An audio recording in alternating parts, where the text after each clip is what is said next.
ऐसी साधना जो आपको असहज बना दे, असंतुलित बना दे, आप विचलित हो जाए, तो फिर ऐसी साधना पर आपको चिंतन करना चाहिए। एक बार सोचना समझना चाहिए कि आप कौन सी ध्यान प्रक्रिया अपना रहे हैं। दूसरा, मैं ये कहना चाहता हूं कि जब आप साधना करते हैं तो आप उपलब्धियां पाने के लिए ही करते हैं। ध्यान साधना करने से उपलब्धियां मिलती हैं, ये सबको मालूम, अटल सत्य है। तो इसी विश्वास से सभी साधना करते हैं। लेकिन सबसे बड़ी परेशानी ये है, इससे आपको बचना चाहिए, आपको इससे बाहर आना चाहिए। और आप लोग इसी समस्या में उलझ जाते हैं। समस्या क्या है? समस्या ये है कि जब आप ध्यान साधना करते हैं तो आपकी उम्मीद होती है कि हर रोज हमें उपलब्धियां कुछ न कुछ मिले।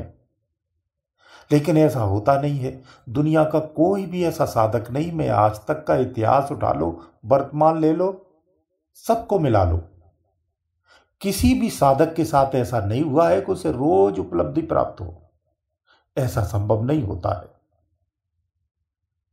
इसके कई सारे कारण होते हैं जो मैंने पहले से बताए हुए हैं, वहां जाकर के आप देख सकते हैं। साधना में क्या क्या परेशानी, क्या क्या पीड़ाएं आती हैं, क्या क्या रुकावटें आती हैं, साधना करने से क्या क्या उपलब्धियां, कहां कहां, किस किस स्थान पर क्या क्या मिलता है, कैसे मिलता है, उनकी अनुभूतियां क्या क्या होती हैं। कुंडली के माध्यम से जा रहे तो क्या क्या अनुभव किन किन स्थानों पर होते हैं, यह भी बताया है।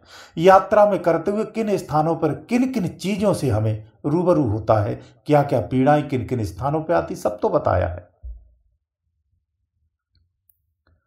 तो देखिए, जब आप ध्यान करते हो तो रोज अनुभव आएंगे, ये तो दिमाग से हटा दो, एक चीज।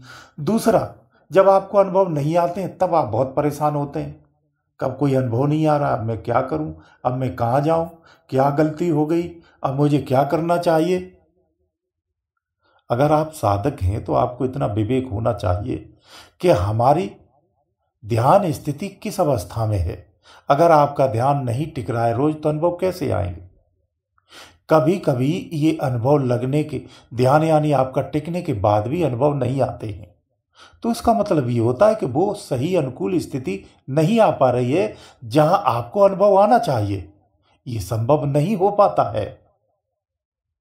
हमारे अंदर में इतने मनोचित्त होते हैं, इतने सारे होते हैं जिनका आपको ज्ञान नहीं है, और हर क्षण कोई ना कोई एक्टिव होता रहता है, इसका हमें पता तक नहीं होता है। इसलिए नित अभ्यास आवश्यक है। रोज अभ्यास करेंगे तो रस्सी से जैसे पत्थर कटता है ना, ऐसे ही धीरे धीरे धीरे धीरे अभ्यास से आता है। आपको अनुभव नहीं आते तो आप विचलित होते हैं, परेशान होते हैं, पता नहीं कितने बार फोन लगाते हैं और क्या क्या नहीं कर डालते साधक। तो धैर्य होना चाहिए। अगर आप एक साधक हैं तो संसार से आपको भिन्न होना चाहिए। आपके अंदर अंदर अगर धैर्य नहीं है तो इस मार्ग पर आप सफलता पाएंगे, इसकी कोई गारंटी नहीं है, क्योंकि ये सूझबूझ का और बहुत ही धैर्य का मार्ग है। यहाँ बहुत शांति सुकून चाहिए। जब आप साधना करते हो तो साधक को साधना गहरा बना देती है, धैर्यवान बनाती है। साधना का यही प्रतिफल होता है। एक नाने की ये पीड़ा आपकी हुई, अब दूसरी पीड़ा आपकी कौन सी है? दूसरी पीड़ा ये है कि अनुभव आ गए तो अब उसके पीछे परेशानी, ये क्या आया है, इसका क्या मतलब, ये कहाँ जा रहे हैं, अब ये क्या हो रहा है, अब इसमें परेशान है आप। संसार में आप थे, भजन नहीं कर रहे थे तब भी आप परेशान थे, अब भजन कर रहे हैं तो इसमें भी आप परेशान हैं। इस तरह से देखो, इस तरह से नहीं उलझना है, इस तरह से परेशान मत होइए। अनुभव आपको रोज आते हैं, कुछ कुछ आते हैं। अगर समाधि में नहीं आते तो स्वप्न अवस्था में जरूर आएंगे। देखिए, जब ध्यान आपका थोड़ा सा भी ऊर्ध्वगामी होता है तो स्वप्न अवस्था में ही पहले अनुभव आते हैं। रोज स्वप्न में कुछ न कुछ मिलेगा। अब तुम्हें मंदिर दिख रहा है, शिव जी के दर्शन हो रहे हैं, भगवान भोलेनाथ के तमाम डमरू है या अंग है, प्रत्यंग है, उनके इंस्ट्रूमेंट हैं, उनके दर्शन हो जाते हैं, उनकी स्थानों के दर्शन हो जाते हैं, तो आप उसी के पीछे दौड़ पड़ते हैं।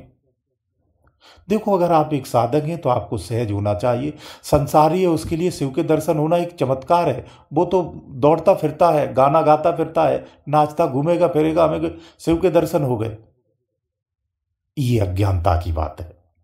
लेकिन आप साधक हैं तो आपको ज्ञानमय होना चाहिए। सामान्य सी बात है, भोलेनाथ के दर्शन होना एक सामान्य बात है।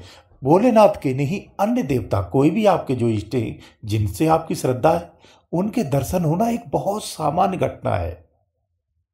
इसको इस तरह से समझना चाहिए, क्योंकि अंदर में सारी शक्तियों का निवास है। ये सब ऊर्जावान शक्तियां हैं। आप भी ऊर्जावान हो। आपका दूसरा जो शरीर है ऊर्जा से ही भरा हुआ है।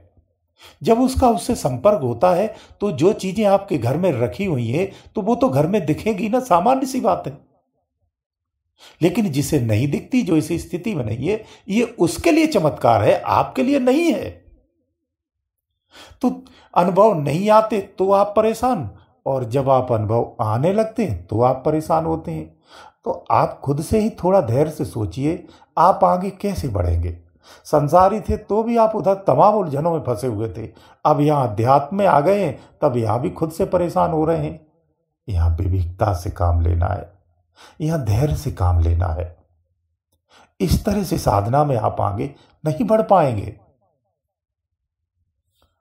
आपको ये चीज समझना चाहिए कि इस भौतिक संसार में बहुत कम लोग होते हैं जो साधना करने के लिए सुबह शाम बैठते हैं, या उनकी अंदर की इतनी अनुकूलता होती है कि वो साधना के लिए तत्पर हों। तत्परता ही नहीं आती है। जिनको आ जाती है तो वो विवेक से काम नहीं लेते हैं, भ्रमित होने लगते हैं। जिनके अंदर में तत्परता आ भी जाती है, जो भजन करते हैं, उनमें सारे लोग सफल भी नहीं हो पाते हैं। इसीलिए ये मार्ग कठिन हो जाता है, और कोई खास कठिनाई नहीं है इसमें। क्यों कठिनाई? इसलिए नहीं, सब कुछ तो अंदर में है, बाहर कहीं नहीं जाना है। इसलिए ये सब सहज है। हम अपने विवेक से अगर काम लेते हैं तो यही साधना आपके लिए बहुत आसान हो जाती है। भ्रमों में मत फंसिए।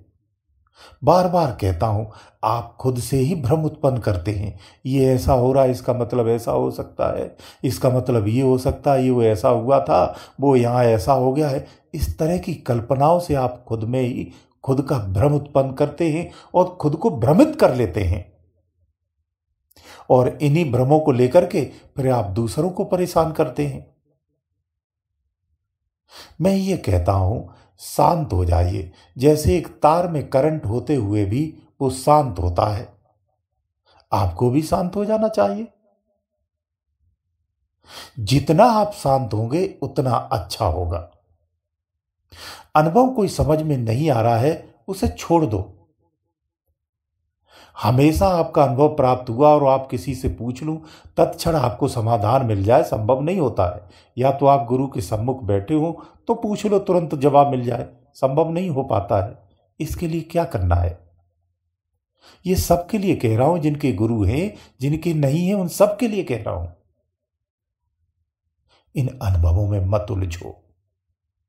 मार्ग में जब चलते हैं तो बहुत सारे अनुभव मिलते रहते हैं, इनमें मत उलझो। जिस दिन आपने साधना प्रारंभ की थी तो तय किया था ये मार्ग ऐसे है।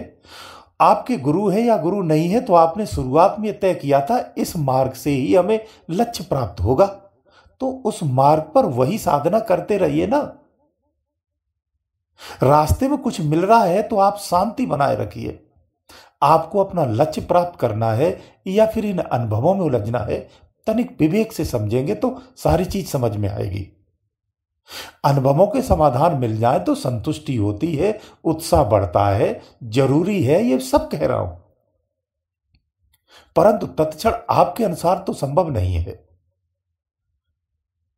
इसके लिए सबसे अच्छा तरीका ये है, इनको आप संग्रह करते रहिए, समय आए तो समाधान प्राप्त करते रहिए। लेकिन इस बात को मत भूलो कि मुझे उस लक्ष्य को पाना है। बस उस लक्ष्य को, अंतिम लक्ष्य को याद रख करके नित्य प्रतिदिन पहले दिन जो साधना की थी उसी में लगे रहिए।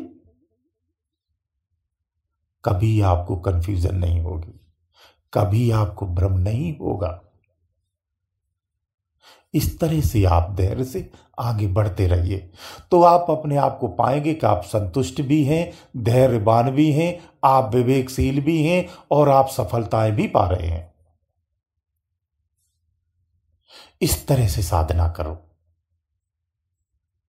उम्मीद है आपको बात समझ में आई होगी। गुरुदेव दयालु।